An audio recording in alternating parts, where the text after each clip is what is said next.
ओम शिवोहम शिवोहम शिवोहम। ओम सच्चिदानंद रूपाय विश्वोत्पत्त्यादि Hathaway तापत्रय विनाशाय श्री कृष्णाय वयं नमः। श्री कृष्णाय वयं नमः। ओम अखंडानंद बोधाय शिष्य संतापहारणे सच्चिदानंद रूपाय तस्मै श्री गुरवे नमः। तस्मै श्री गुरवे नमः।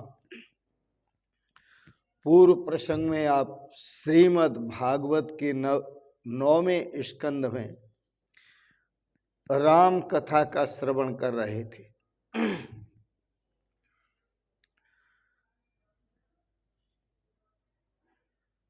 भगवान विश्वामित्र जी राम लक्ष्मण को लेकर जब जनक जी की सभा में आए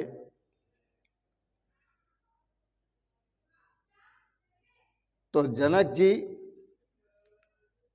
राम और लक्ष्मण को देखकर विचार करने लगे कि ये ऋषि कुमार हैं या राजकुमार हैं। विश्वामित्र जी से पूछा ये कौन है। विश्वामित्र जी ने जनक जी को कहा आप तो महाज्ञानी हैं, पहचानो ये कौन है, स्वयं पहचान करो। जनक जी का एक नाम विदेह भी है। विदेह का अर्थ होता है कि देह से युक्त होने पर भी देह धर्मों से मुक्त होता है। जो देह से युक्त होने पर भी देह धर्मों से मुक्त होता है वही तो विदेह है। विदेह जीते जी मुक्त। जनक जी तो श्री सुखदेव जी के भी गुरु हैं। यह ज्ञान जो प्राप्त किया है श्री सुखदेव जी ने जनक जी से प्राप्त किया। धर्मराज युधिष्ठिर कहते हैं कि अनुभव में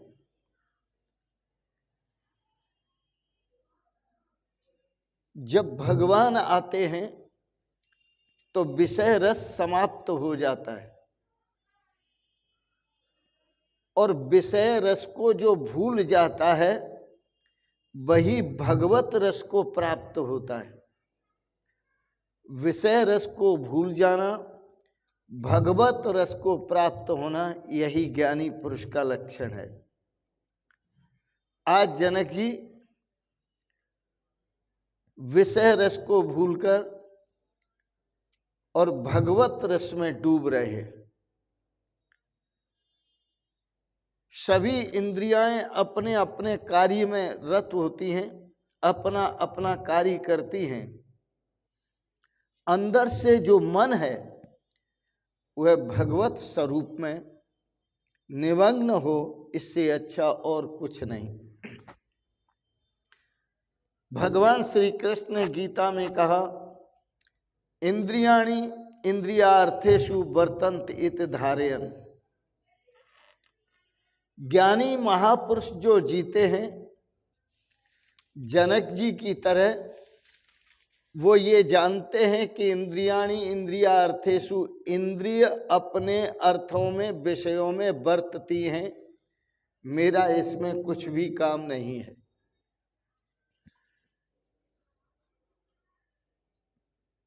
जनक जी ने भगवान श्री राम पर त्राटक किया। त्राटक का अर्थ होता है बिना पलक झांपे भगवान का दर्शन करना। जब त्राटक किया तो उनके अंदर अनुभव हुआ कि ये तो कोई परब्रह्म है, ये राजकुमार या ऋषि कुमार नहीं है, परब्रह्म परमात्मा है। इन कुमारों को देखकर मेरा मन बहुत आकर्षित हो रहा है। आकर्षित हो रहा है कुमारों को देखकर, तो यह कुमार नहीं है, ये तो साक्षात परब्रह्म परमात्मा है। मन में पूर्ण विश्वास हुआ।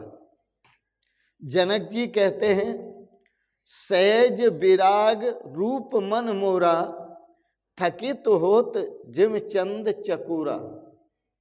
जैसे चंद्रमा को देखकर और चकोर थकित होता है और देखता ही रहता है चंद्रमा को, उसकी दृष्टि वहां से हटती ही नहीं, तो इसी प्रकार से जनक जी कहते हैं, मेरा मन राम जी को देखते हुए सहज विराग रूप मन मोरा, सब तरफ से वैसे तो हटा ही हुआ था, लेकिन फिर भी और हट गया। सो ये निश्चित राम ही वह ब्रह्म है, राम जी वह ब्रह्म है कि जिसको वेदों ने नेति नेति कर कहा है। वेद कहते हैं कि ब्रह्म के स्वरूप को हम कहना चाहते थे और कहते रहे, लेकिन कहते कहते भी फिर नहीं कह पाए, कहने को ब्रह्म शेष रह गया। जनक राजा ने राम जी को पहचान लिया, ये ऋषि कुमार राजकुमार नहीं।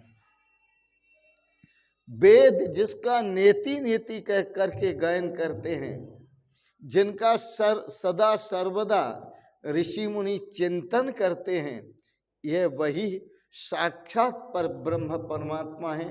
और इन्हीं का ध्यान साक्षात भगवान शंकर करते हैं, तो ये साक्षात पर ब्रह्म परमात्मा है। अब इसमें प्रमाण क्या है कि ये साक्षात पर ब्रह्म परमात्मा है? जनक जी कहते हैं, मेरा मन ही प्रमाण है, मेरा अंतःकरण ही प्रमाण है। मेरा अंतःकरण में ये प्रवृत्ति हो रही है, ये ब्रह्म के सिवाय अन्य कुछ हो नहीं सकते, यह साक्षात ब्रह्म ही है। जनक राजा कहने लगे, आज तक मैं निराकार ब्रह्म का चिंतन करता रहा, आज तक मैं निराकार ब्रह्म का चिंतन करता रहा। अब राजा जनक जी को लगता है कि अब मैं सगुण साकार ब्रह्म का चिंतन करूंगा, सगुण साकार ब्रह्म का चिंतन करूंगा, राम जी का चिंतन। ये तो साक्षात परमात्मा है।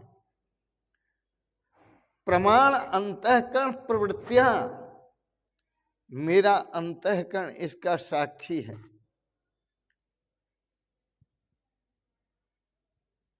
अब निराकार ब्रह्म का चिंतन छोड़कर सगुण साकार राम जी का चिंतन करूंगा। मुझे अब लगता है कि निराकार का ध्यान न करके साकार का ध्यान करूं। यह राम ईश्वर हैं, परमात्मा हैं। विश्वामित्र जी कहने लगे, राजन, यह तो तुम्हारी दृष्टि का गुण है।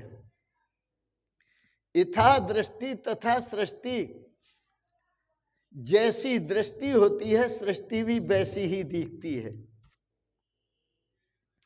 आपको लगता है कि ये परब्रह्म परमात्मा है, परंतु मैं बताता हूं ये कौन है।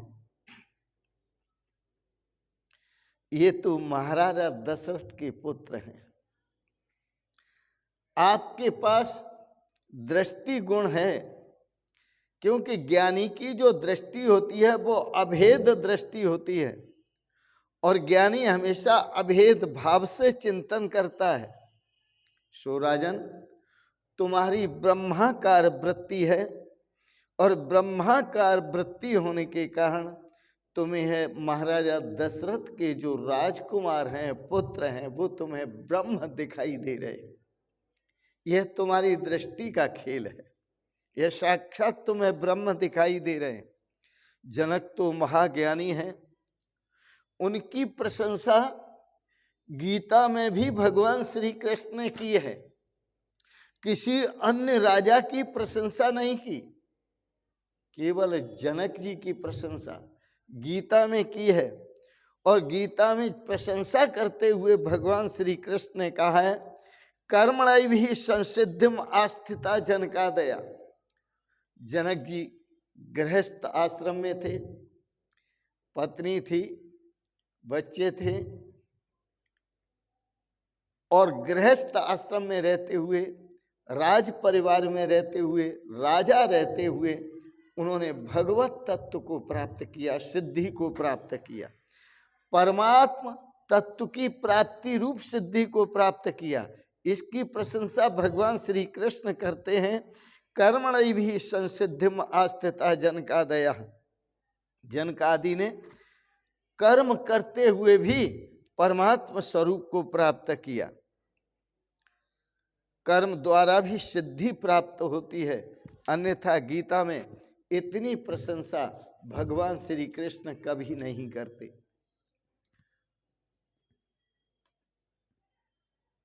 भगवान विश्वामित्र, राम और लक्ष्मण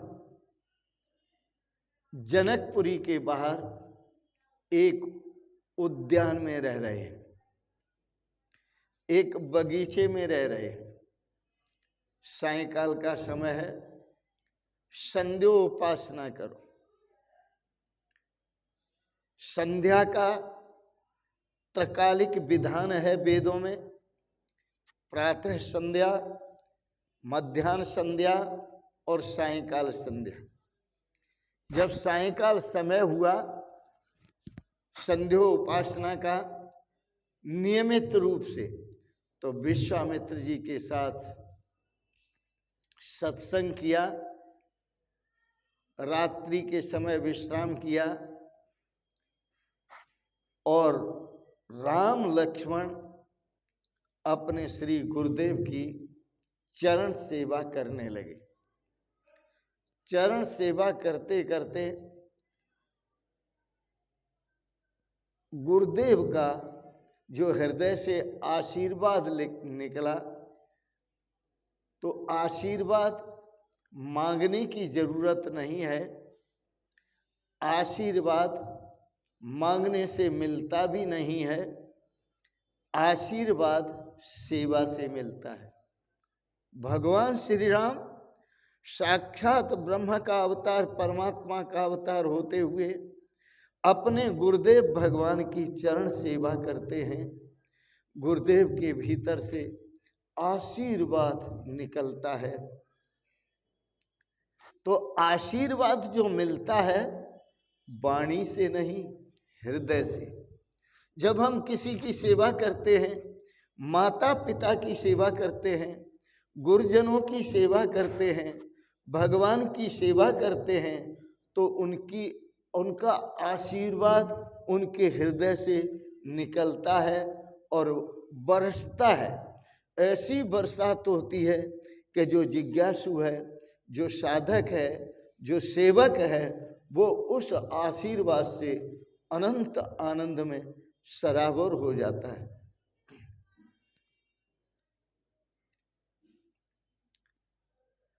गुरुदेव विश्वामित्र जी ने कहा, कल्याण हो तुम्हारा। लक्ष्मण जी कहते हैं, बड़े भैया कल विवाह होने वाला है, विवाह होगा,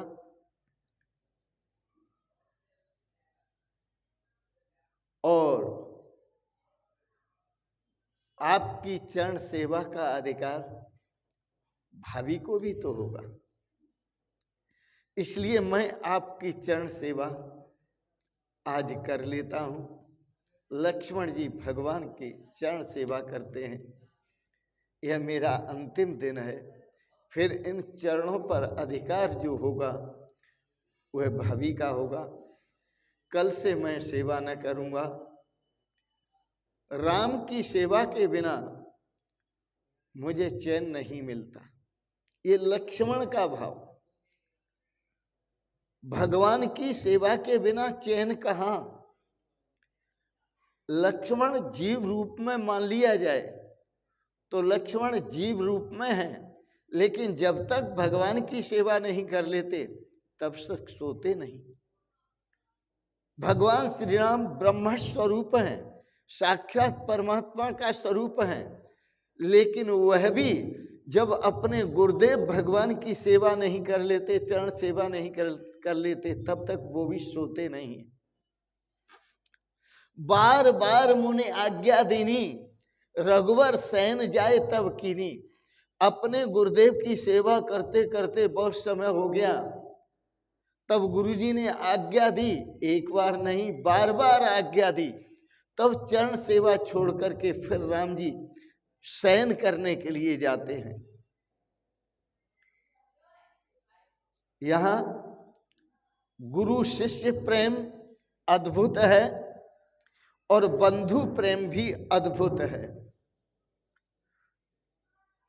शिष्य का कर्तव्य है कि जी भर के गुरुदेव के चरणों की सेवा न कर ले तब तक विश्राम न करे। छोटे भाई का कर्तव्य है अपने बड़े भाई की जी भर के सेवा न कर ले तब तक विश्राम न करे। पुत्र का कर्तव्य है अपने माता पिता की जी भर की सेवा न करे तब तक विश्राम न करे, जी भर की सेवा करने के बाद विश्राम करे।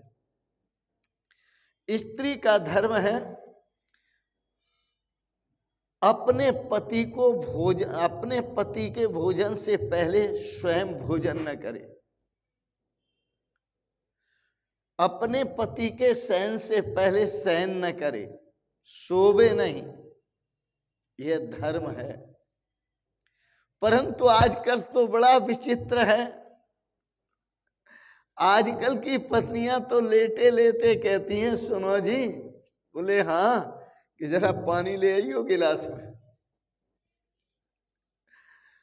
आजकल की पत्नियां कहती हैं, सुनो जी, जरा चारपाई बिछा लो, हवा में गर्मी लग रही है अंदर,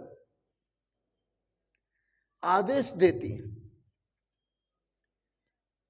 यह हमारी परंपरा नहीं है। जिनकी आप कथा श्रवण कर रहे हैं इनका नाम है मर्यादा पुरुषोत्तम राम। यह मर्यादा की स्थापना करने के लिए आए हैं।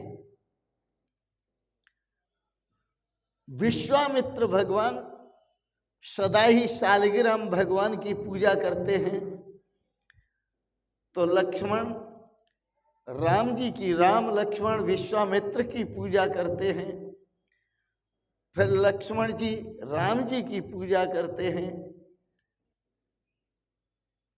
तो विश्वामित्र भगवान कहते हैं, राम जी थोड़े उद्यान में चले जाओ, मेरी पूजा का समय है, कुछ पुष्प लाओ और चुनकर के पुष्प लेकर आओ और तुलसी दल लाओ, मैं पूजा करूंगा। राम जी को उद्यान में भेजा। राम जी उद्यान में जाते हैं, लक्ष्मण पुष्प चुनते हैं, तुलसी दल चुनते हैं, उद्यान में घूमने लगे। माली को चाचा कहकर पुकारा। पूजा के लिए भगवान श्री राम और लक्ष्मण जनकपुर के उद्यान में पुष्प चुन रहे हैं। आज इनको पुष्प चुनने दो, कल गुरुदेव से मिलाएंगे, कल पूजा भी होगी और विवाह का प्रसंग भी आपको सुनाएंगे। आज आपने गुरु शिष्य की भक्ति को या गुरु शिष्य के धर्म को श्रवण किया। आपने भाई के साथ भाई के धर्म को श्रवण किया, बड़ा सुंदर है, इसको आत्मसात करें। पिता पुत्र के धर्म को श्रवण किया, पति पत्नी के धर्म को श्रवण किया, आत्मसात करें और जिए। मर्यादा के साथ जिए, इसी में आनंद है, इसी में श्रेय है, इसी में सौभाग्य है। इन शब्दों के साथ ही आज के प्रसंगत श्रीमद् भागवत की कथा को यहीं विराम देता हूँ। आपने बड़े प्रेम और श्रद्धा से श्रीमद् भागवत की कथा का श्रवण किया, इसके लिए बहुत बहुत अनुग्रहित हूँ। आप सबके प्रति कोटि से मंगलमयी शुभ कामनाएं करता हूँ। भगवान आपको सपरिवार सदा स्वस्थ और सुखी रखें, आपको ज्ञान प्रदान करें, भक्ति प्रदान करें और आपके जीवन का कल्याण प्राप्त हो। इन शब्दों के साथ ही आपको बहुत बहुत शुभकामनाएं, बहुत बहुत आशीर्वाद और बहुत बहुत प्रणाम प्रणाम प्रणाम। शिवोहम शिवोहम शिवोहम।